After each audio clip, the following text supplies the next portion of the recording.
Welcome back to Scotty's Hobbies. Today, May 13th, 2025, right now, as I'm speaking, the House of Representatives in the U.S. Congress is going into the reconciliation process on the big, beautiful bill. I have been keeping up to date on the big, beautiful bill, waiting for something to be added to stop CARB. There's currently nothing in there. I've been watching left and right because, you know, everyone says the Transportation Freedom Act is going to get added. CARB's going to get ended as soon as this gets through. We're going to have no more CARB numbers. Yeah! Go modify your whips. Diesel deletes. Let's do it. I'm going to let you know what just happened in the reconciliation process in the House of Representatives. Before we get too far into it, make sure you hit that like button right now. Please subscribe, hit the ring bell. Make sure you check out the video library for other helpful videos pertaining to emissions deregulations and a ton of DIY helpful videos if you're working on your own vehicle. Now, finally, something has been added to the big, beautiful bill where CARB is going to be ended. Wait, actually, I don't think so. Let me show you. Let's go through the only part of emissions that are going to be added in this reconciliation process so far. They're not completely done, but they've moved way past the emissions part of this whole bill, the whole reconciliation process.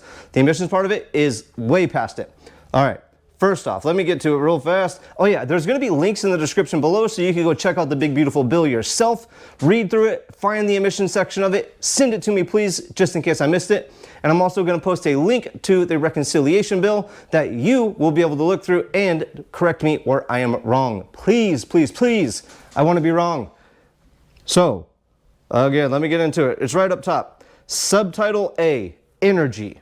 And we're going to go down to, well, the first part of it, there is going to be a ton of deregulation when it comes to, environmental justice, grants, emissions reductions grants. There's a lot of that going on. So there really is going to be no forward movement on emissions reductions, which we all knew that was going to happen with President Trump coming into office. So that's really a given. There's a ton of deregulation when it comes to grants being given out to environmental justice and environmental research.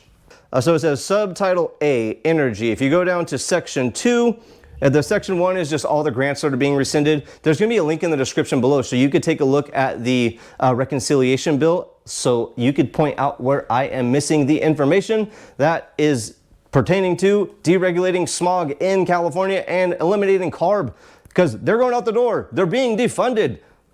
It's crazy. Diesel deletes on the way. All right, we're going to go to Section 2. Let's get there. Part 2, sorry. Part 2, repeal of EPA rules relating to multi-pollutant emission standards. All right, you ready for this? Here we go. Section 42201, repeal of EPA rule relating to multi-pollutant emission standards. Okay, this is a good one, right? Here we go. Let's see what it says. The definition.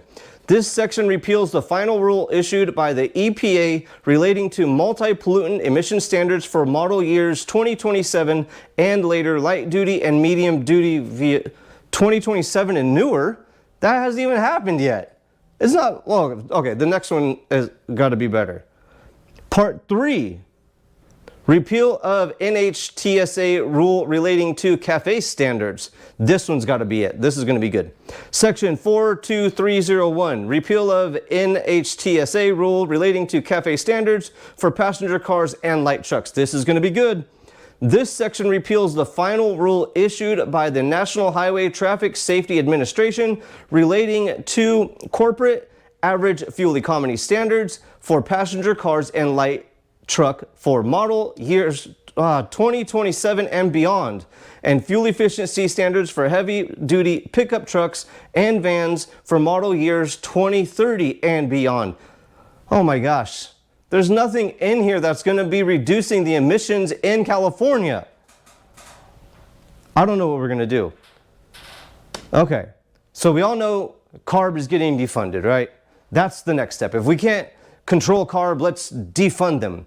But CARB is the salaries for CARB is not paid for by the federal government. It's paid for by the California budget. And you're like, well, CARB's running out of money. Okay, well, the Bureau of Automotive Repair, who regulates the rules and emissions for vehicles in California, is actually funded through the Consumer Affairs Department. So what is CARB gonna, I don't understand how that relates, honestly. So CARB makes the standards that we live by, and then BAR is the one that actually enforces them, but BAR does not get paid by CARB. They get paid by Consumer Affairs. So if we deregulate CARB, that just means newer, more strict standards are not going to be like submitted. We're not going to get any waivers while Trump is in office. California is not, that is. So we know the emissions are not going to get any harder. But what I really want to see is the stuff that has been enacted in the past change. I want to be able to modify my vehicle. So the other thought is, if CARB can't make the rules anymore and California starts smogging vehicles to federal standards, that would be great, so you could take off the CARB numbers and not worry about that. That would be awesome. But if you go look at Arizona emission standards, they follow the federal emission standards, not California. They came up with their own rule. Go check out the Arizona emission standards. That's what we could possibly live by here in California. In Arizona, they smog vehicles going back to 1966, it looks like, when I was doing some quick research on that. Is that really going to help us out here in California? That's taking a step backwards. Their emissions rules in Arizona, the federal standard, are very, very similar to the California standard. So what is really going to happen? Nothing is set in stone. I don't know. I'm assuming that the California smog inspection centers are not going to go away. I hope the Section 209 of the Clean Air Act does get rescinded in some way so that California can't set stricter emission standards, just for me here in California and the rest of the United States. But as it is right now, the hope for anything actually happening to reduce the emissions that we're already living by in California, or not having to smog our vehicles in California, looks very, very slim.